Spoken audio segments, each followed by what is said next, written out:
Bonjour Cécile, c'est Bonjour Mona. un plaisir de rencontrer une data scientist. Est-ce que tu pourrais me parler un peu plus de ton métier ? Je suis chercheuse en intelligence artificielle chez Total. Je travaille en particulier sur des problématiques associées à la chimie et aux matériaux. Je développe par exemple des modèles prédictifs de propriétés de molécules. Et toi Mona ? On me dit que tu es étudiante en data science. Qu'est-ce qui t'a donné envie de choisir cette spécialité ? Alors oui, effectivement, je suis étudiante à Télécom Paris en deuxième année. On a dû choisir cette année 2 filières et j'ai choisi data science et traitement d'images, où finalement je fais aussi beaucoup de data science appliquée à des images. Au début, j'étais un peu mitigée concernant la data science. J'étais pas sûre de vouloir faire ça puisqu'il y avait des soucis éthiques, des scandales liés aux données personnelles. Mais finalement, je me suis dit qu'il y avait plein d'autres applications qui étaient positives, qui avaient du sens, qui pouvaient aider beaucoup de personnes comme la médecine et l'environnement. Donc aujourd'hui, je suis fière d'avoir choisi ça. Je ne regrette pas, c'est un bon choix. Et j'étais vraiment attirée par la magie du machine learning et je suis contente de comprendre un peu tout ça, les algorithmes qu'il y a derrière. Et surtout, lors de projets qu'on a pu faire cette année, je trouvais ça très stimulant d'avoir des objectifs et des résultats satisfaisants.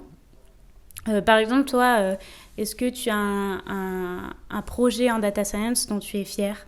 J'ai participé à beaucoup de projets, mais je crois qu'il y en a 3 qui m'ont particulièrement marquée. Le premier, c'est un projet de segmentation automatique de coupe de tissus cancéreux. Le projet est passé de la proposition d'un POC à la mise en production en moins de 6 mois. Et j'ai été particulièrement fière de voir que ce travail avait été utilisé si rapidement. Le second, c'est un travail que j'ai fait avec la start-up Elfa sur la détection de biais et en particulier la détection de biais de genre. Ça m'a poussée à me sensibiliser à la question et ça nous a permis de proposer des solutions concrètes.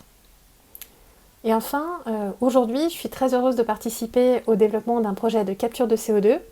C'est un projet qui a du sens et qui me rend fière. Merci Cécile, c'est très intéressant de voir qu'il y a effectivement des applications de la data science qui ont du sens, et donc ça confirme bien mon choix. Et toi, par contre, qu'est-ce que tu aimes dans la data science et dans ton métier, qu'est-ce qui fait que tu fais ça aujourd'hui ?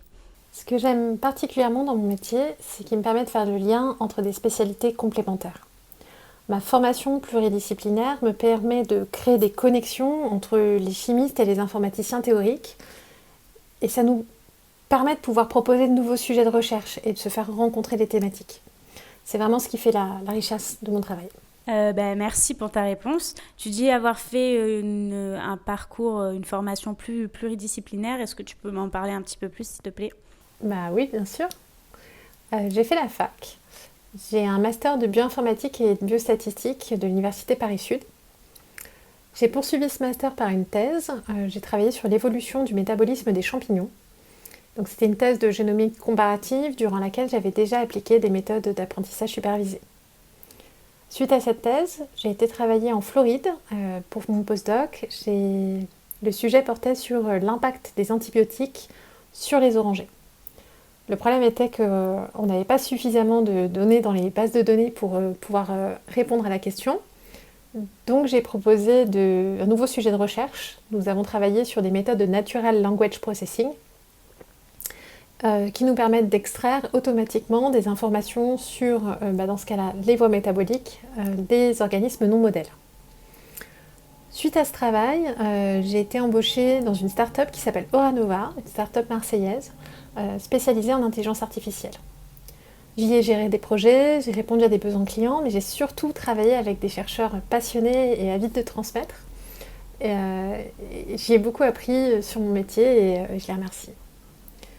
Et donc depuis un peu plus d'1 an, je suis de retour sur le plateau de Saclay et je suis chercheuse à Total.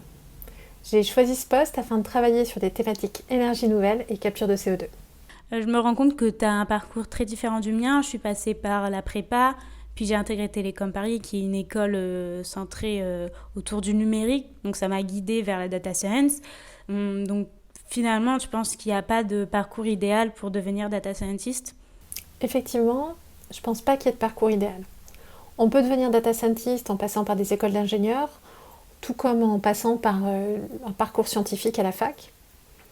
Je pense que l'important, c'est de se frotter aux données, de faire des projets pendant votre formation, des projets perso, des stages.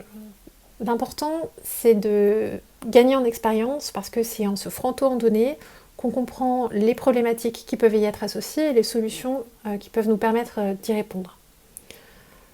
Et puis il faut savoir que notre métier, c'est un métier qui évolue, ce qui veut dire qu'on est obligé de faire une veille constante pour rester bon dans ce qu'on fait, mais c'est aussi ça qui est intéressant.